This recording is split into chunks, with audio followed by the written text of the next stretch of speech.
Otávio, obrigado de novo por ter aceitado participar desse grupo. Estamos muito honrados com você entre nós. Bom, eu primeiro quero agradecer o Cláudio pelo convite, dizer que é um prazer, né, estar aqui falando. Eu vou querer falar basicamente sobre empreendedorismo e vou referenciar algumas pessoas nessa minha trajetória que foram pessoas muito importantes.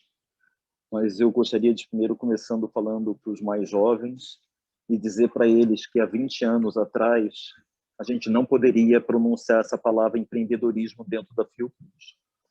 Era quase criminoso, porque as pessoas associavam empreendedorismo a dinheiro, as pessoas associavam empreendedorismo à iniciativa privada. E tinha toda uma questão de politização, de que a gente só deveria olhar para dentro e só deveria olhar para o ente público de uma forma muito segregacionista da sociedade como um todo. Eu queria dizer para vocês que eu tenho aqui nessa mesa, né, 3 pessoas que mudaram o conceito de empreendedorismo dentro da Fiocruz.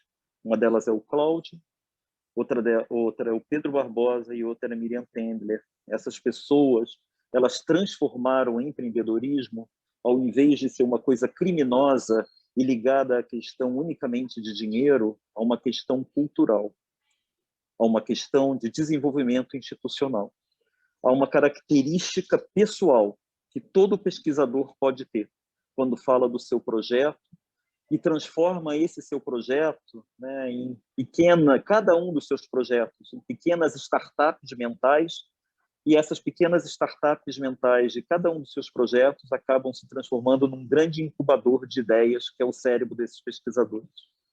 É essa visão de empreendedorismo que eu tenho agora. É a visão de empreendedorismo que aí, né, tem muito desse temperamento inquieto do Cláudio, que é um temperamento de perseguir, né, as suas iniciativas e trazer aquilo que o Pedro Barbosa colocou, né, que é algo que a gente não aprendeu, que é como finalizar, como terminar, como entregar e como fazer com que isso retorne para a sociedade, como fazer com que a nossa ciência, mesmo que seja básica, que eu entendo que é um dos mandatos do IOC, tenha retorno para a sociedade através do ensino, através de publicações, através da divulgação do conhecimento. Então, pessoal, empreendedorismo não tem nada a ver com dinheiro, empreendedorismo não tem nada a ver com iniciativa privada, não. Empreendedorismo tem a ver com a cabeça desses 3 que vocês estão vendo aí. Cabeças que fazem com que a instituição vá para frente, que fazem com que as pessoas sejam alavancadas. E eu fui premiado, né, muito, né, aí, né, primeiro que eu fui aluno do Cláudio, então, apesar dele ser só 2 anos mais velho que eu, e eu tive a sensação, da primeira vez que eu conversei com o Pedro Barbosa, eu saí da sala dele e falei assim, esse cara é capaz de mudar o conceito de empreendedorismo nessa instituição. E ele fez isso. Então, assim, primeiro, né, para falar isso, eu quero falar de uma outra coisa que também tem a ver com empreendedorismo, que obviamente ainda não foi falado, que tem a ver com coragem.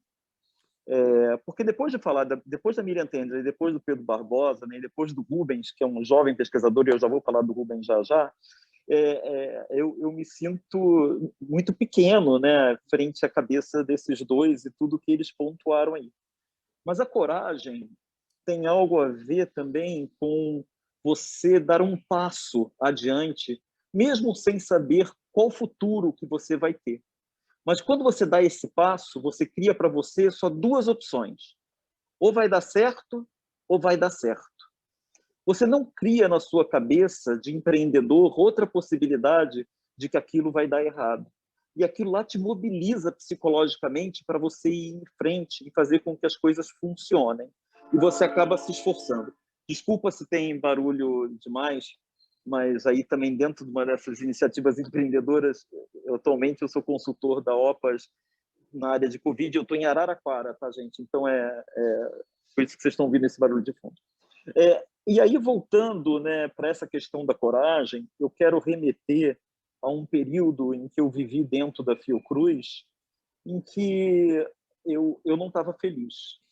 E eu apesar de ter o meu laboratório naquela época e de ser um laboratório muito produtivo, e na época eu ser o 8º INDCH do Instituto, eu não estava completamente contente por algo que o empreendedor sempre luta, que é a questão de cultura. E naquela época eu entendia que a cultura era muito mais politizada do que científica, e aquilo não me complementava mais.